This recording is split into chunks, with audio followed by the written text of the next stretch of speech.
Ben Moonen. I'm with the PA Office for the Deaf and Hard of Hearing, or ODHH.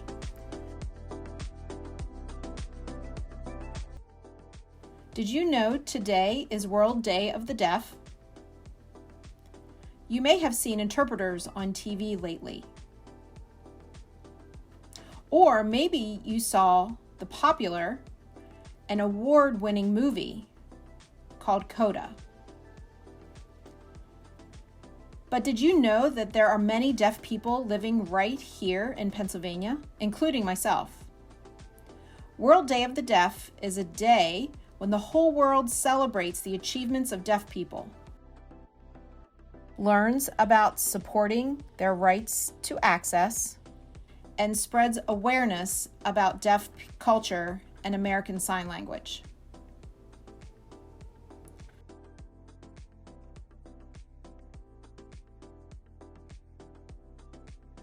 Did you know that ASL is not universal? Many people think it is, but each country uses their own sign language. Even though we use different languages, we experience similar challenges and barriers in the world we live in. It's very important that we become familiar with resources that are available so that we can spread awareness. You know, the more we know, the better the world will be for everyone. Thank you for that great start, Ben. We're super excited to be here with you today to share some information about the deaf community and some of the resources that are available in Pennsylvania that can support that equal access for our deaf community members. My name's Lori Milsick.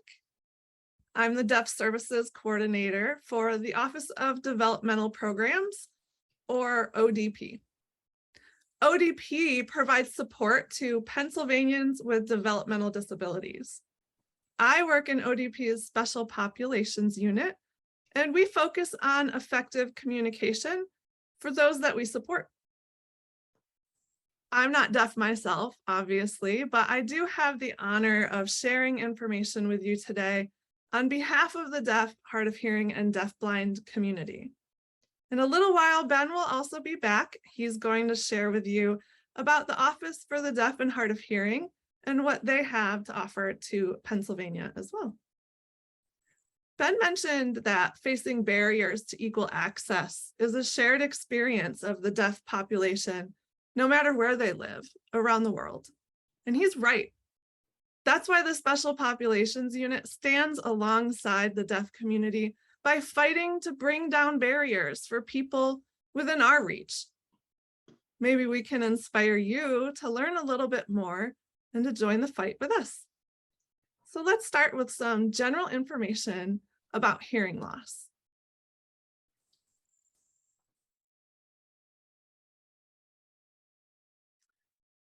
Did you know that there's over 1 million deaf people in Pennsylvania alone? That's a lot of people.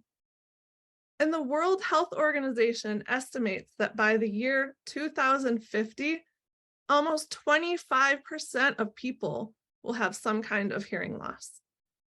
But what exactly do I mean when I say that phrase, hearing loss? Let me break it down for you by explaining a little bit about the physical piece and then some about the social piece as well.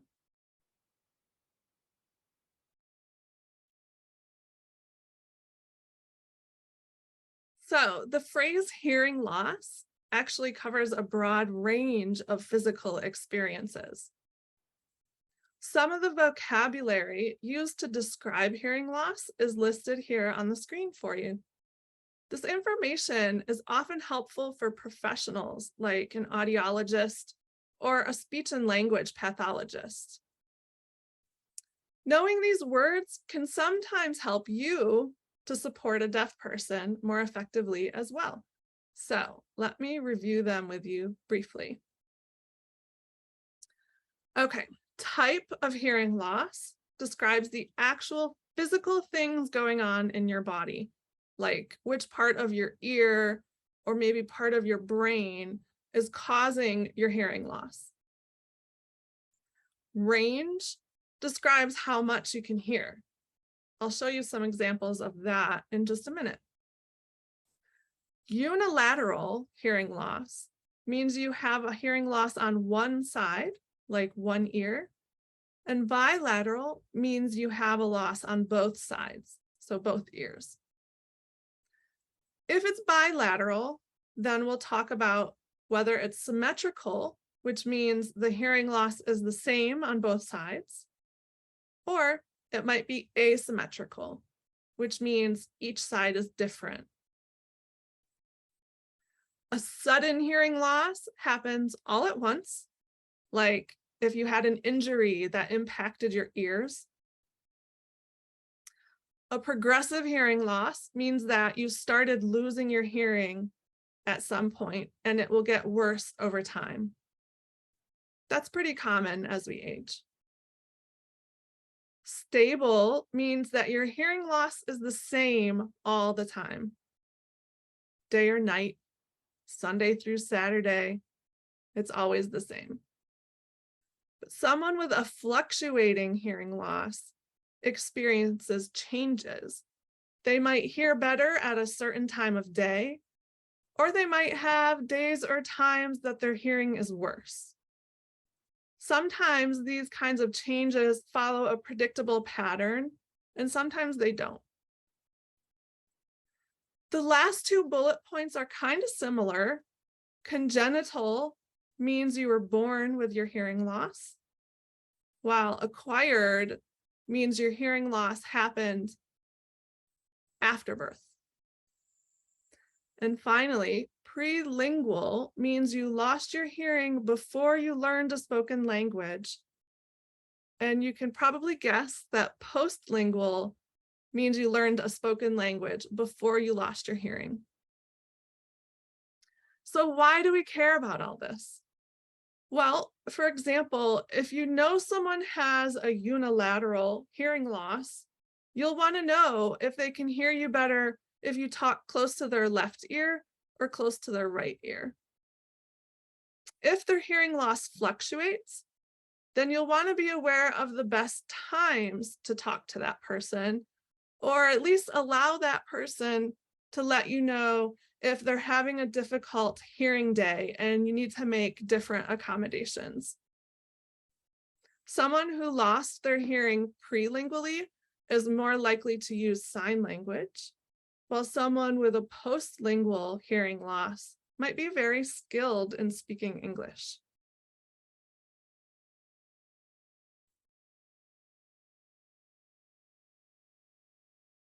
Understanding someone's hearing loss, especially their range of hearing, can also be really helpful.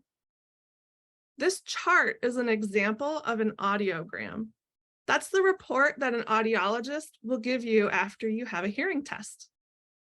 Their chart's a little hard to understand without training, so we created this fancy infographic to help people decipher what it means in a way that makes sense to an everyday person.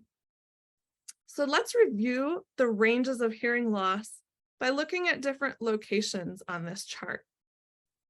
The first thing you might notice is that the sounds at the bottom of the chart are loud and those at the top are quieter. The ones on the left side of the chart are lower pitched and the ones on the right are higher pitched. And someone with normal hearing should be able to hear everything on this chart.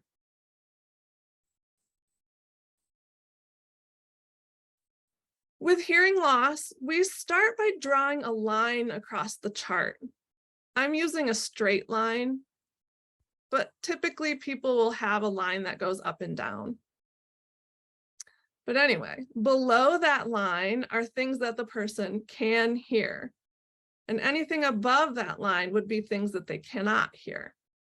So with a mild hearing loss, like the red line is showing right now, the person can still hear most of the sounds of speech, which are designated by that yellow banana, which I lovingly call the speech banana. but they wouldn't be able to hear something like a bird chirping or the dripping water from a faucet if they forgot to turn it off, which is pretty common with hearing loss. At the moderate level, we've already lost the sounds of speech. We can hear a dog barking or a motorcycle, but whether we can hear the baby crying will depend on our exact hearing loss because it falls right on that line. Someone with a severe hearing loss can hear that lawnmower and that big truck barreling by, but they may or may not be able to hear the piano, and they definitely can't hear the sounds of speech. Finally, someone with a profound hearing loss hears even less. They may hear that low-flying airplane going by, and they might hear the siren on a fire truck or an ambulance, but they won't hear anything above that line, including speech sounds. Anything on the line, like the chainsaw or the lawnmower, again, will just depend on the person. One final comment about this chart. You might notice people wearing hearing aids and assume that they can hear you and understand what you're saying. But that really depends on their range of hearing loss. Hearing aids only make the sound louder. So if you're profoundly deaf, for example, your hearing aids might bump you up to that moderate level, which means you still wouldn't be able to hear those sounds of speech or, what people are saying around you.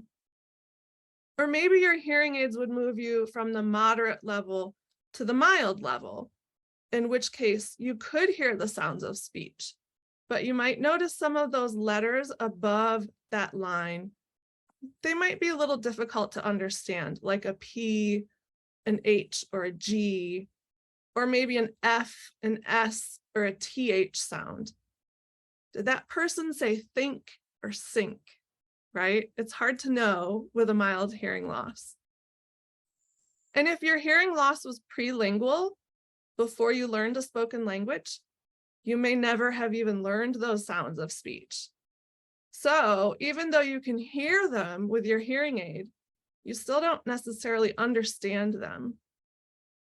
So the point for me telling you all about this is so that you know that each person's hearing can be so different from the next. So just be patient, ask questions, and be accommodating.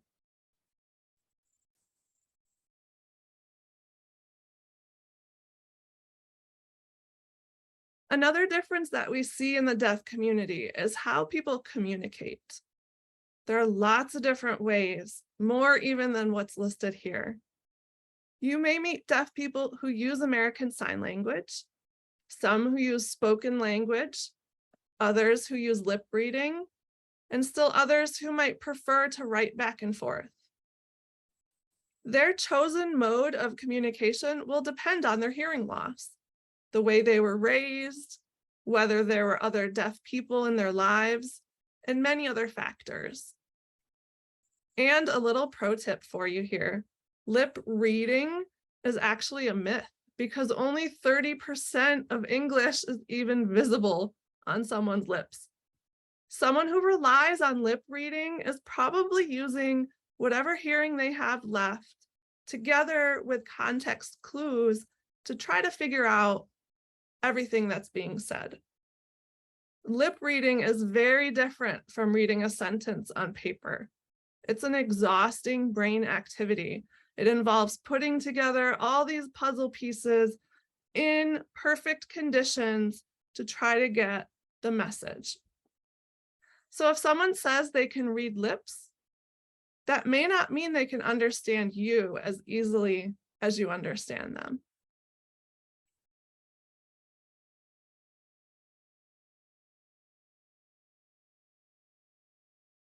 Okay, let's talk about the social impacts of hearing loss. Maybe you're already thinking about how those physical impacts of hearing loss might show up in social interactions. If you are, that's great. Hearing loss is kind of like that iceberg.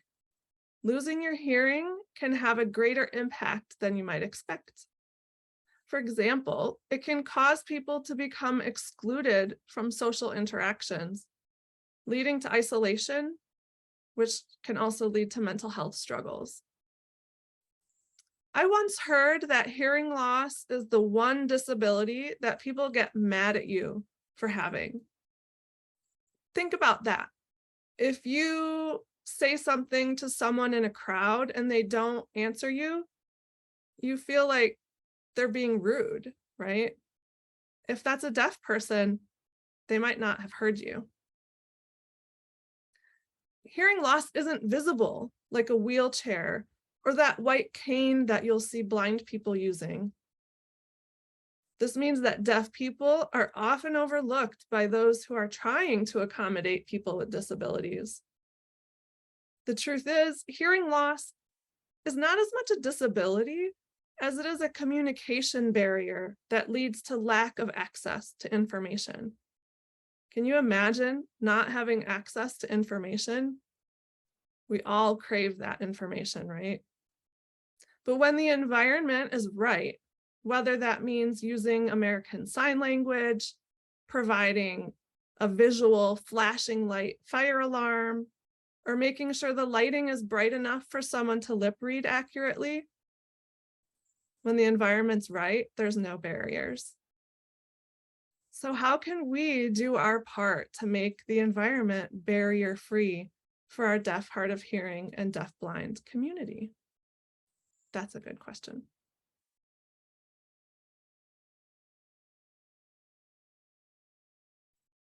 The next few tips can help you on your journey to create a more accessible environment where deaf people have better access to information. First, let's talk about the language you use. Should you say deaf or hearing impaired? For the most part, hearing impaired is not a term that is accepted by the deaf community. They usually prefer to be referred to as deaf or hard of hearing or deafblind. Also, just a note here, the big D, deaf, is used by people who consider themselves culturally deaf, and the little d, deaf, is more of a medical term. Deafblind is a term used by individuals who have some level of hearing loss together with some level of vision loss. For a deaf person to access information, we should first make sure that we have their attention. We can do that by tapping them on the shoulder, waving our hand, flashing a light, or even pounding on a table or floor. When they look our way, then we know that we have their attention. But just make sure that you wait for that eye contact before you begin speaking or signing to them. Another way to remove barriers is to make sure your face can be clearly seen. That might mean adjusting your lighting, trimming your mustache, or not accidentally putting your hand or another item in front of your mouth while you're talking. We do that sometimes when we're eating, right? Cover your mouth to be polite. Another thing you can do is make sure your message is as visual as possible. Use your face. Use facial expressions that match the feeling of your message. Use gestures or pictures or pointing to clarify what you're saying. Don't just rely on your speech. Today's show is really brief, so if you want to know more tips and tricks, you'll definitely want to seek out some training or even learn sign language. If you're not sure what to do in general, just ask. Ask the person you want to communicate with. Ask a deaf person. In fact, you should even ask a deaf person if what I'm telling you today is accurate.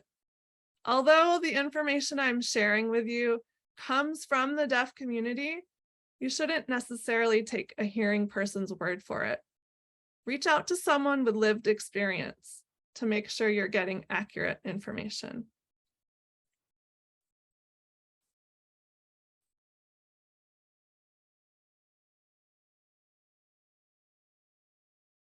All right, so I mentioned training.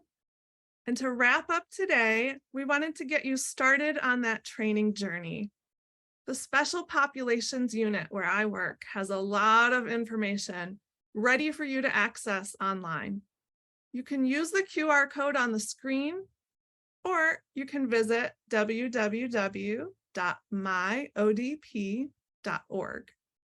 On your mobile phone, you'll want to tap those 3 lines at the top to open up your menu, then tap Training, then Special Populations, and you'll see our 3 options there.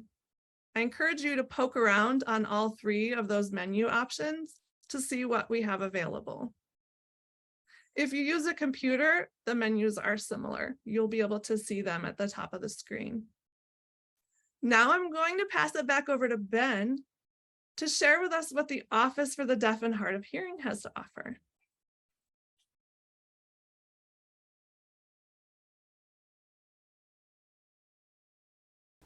We are a state government agency under the Department of Labor and Industry. We provide 4 main functions. Advocacy. Advocacy is for the deaf and hard of hearing, deaf-blind in Pennsylvania to make sure they have access to communication, programming, and services. The second, we provide information in various ways. We answer questions and provide information about hearing loss, deafness, and interpreting. Anything you need, we can provide for you. The third function, we don't provide direct services except for referrals. If a person needs a specific service, we help them find that service that meets their needs. And we make sure they have communication access. Last but not least, we are responsible for administrating the Sign Language Interpreter and Transliterator State Registration Act, also known as Act 57. That law that ensures interpreters who live and work in PA are qualified, certified, and registered with our office.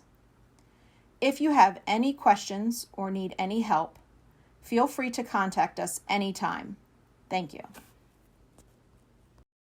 Thanks, Ben. And don't forget to use the QR code on the screen to visit ODHH's website, or on a computer, you can find it by Googling ODHH PA. Also, you're welcome to contact ODHH via email. Denise Brown represents the eastern half of the state, and Ben Moonen represents the west.